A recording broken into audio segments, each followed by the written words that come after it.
معشر الجن والإنس ألم يأتكم رسل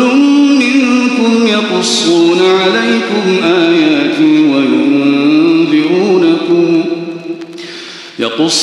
عليكم آياتي وينذرونكم لقاء يومكم هذا قالوا شهدنا على أنفسنا وغرتهم الحياة الدنيا وشهدوا على أنفسهم أنهم كانوا كافرين ذلك أن لم يكن ربك مهلك القرى بظلم وأهلها غافلون ولكل درجات مما عملوا وما ربك بغافل عما يعملون وربك الغني ذو الرحمة إن يشأ يذهبكم ويستخلف من بعدكم ما يشاء كما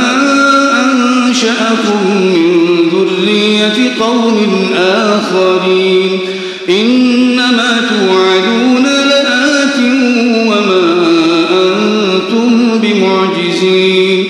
قل يا قوم اعملوا على مكانتكم إني عامل فسوف تعلمون من تكون له عاقبة الدار إنه لا يفلح الظالمون وجعلوا لله مما ذرأ من الحرث والأنعام نصيبا فقالوا هذا لله بزعمهم وهذا لشركائنا فما كان لشركائهم فلا يصل إلى الله وما كان لله فهو يصل إلى شركائهم ساء ما يحكمون وكذلك زين لكثير من المشركين قتل أولادهم شركاؤهم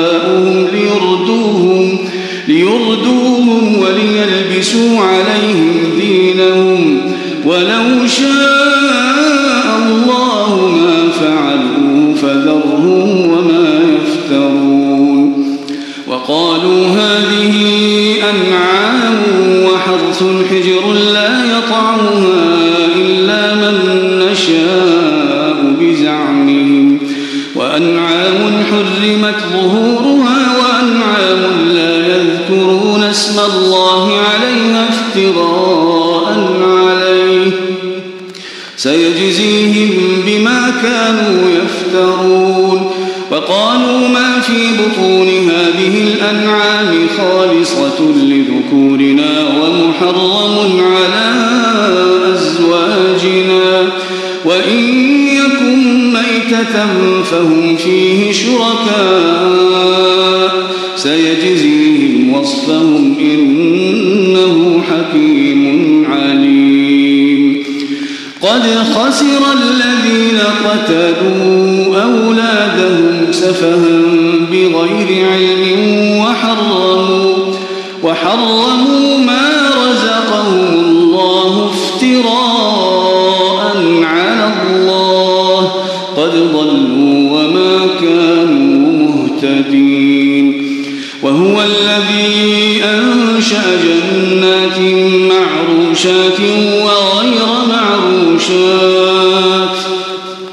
والنخل والزرع مختلفا أكله والزيتون والرمان متشابها وغير متشابه كلوا من ثمره إذا أثمر وآتوا حقه يوم حصاده ولا تسرفوا إنه لا يحب المسرفين ومن الأنعام حمولة وفرشا كلوا مما رزقكم الله ولا تتبعوا خطوات الشيطان إنه لكم عدو مبين 8 أزواج من الضأن 2 ومن المعز 2 قل أذكرين حرم أم الأنثيين أما اشتملت عليه أرحام الأنثيين نبئوني بعلم إن كنتم صادقين ومن الإبل 2 ومن البقر 2 قل أذكرين حرم أم الأنثيين أما اشتملت عليه أرحام الأنثيين أم كنتم شهداء إذ وصاكم الله بهذا فمن أظلم ممن افترى على الله كذبا ليضل الناس بغير علم إن الله لا يهدي القوم الظالمين قل لا أجد فيما أوحي إلي محرما على طاعم يطعمه إلا أن يكون ميتة أو دما مسفوحا أو لحم خنزير فإنه رجس أو فسقا أهل لغير الله به فمن اضطر غير باغ ولا عاد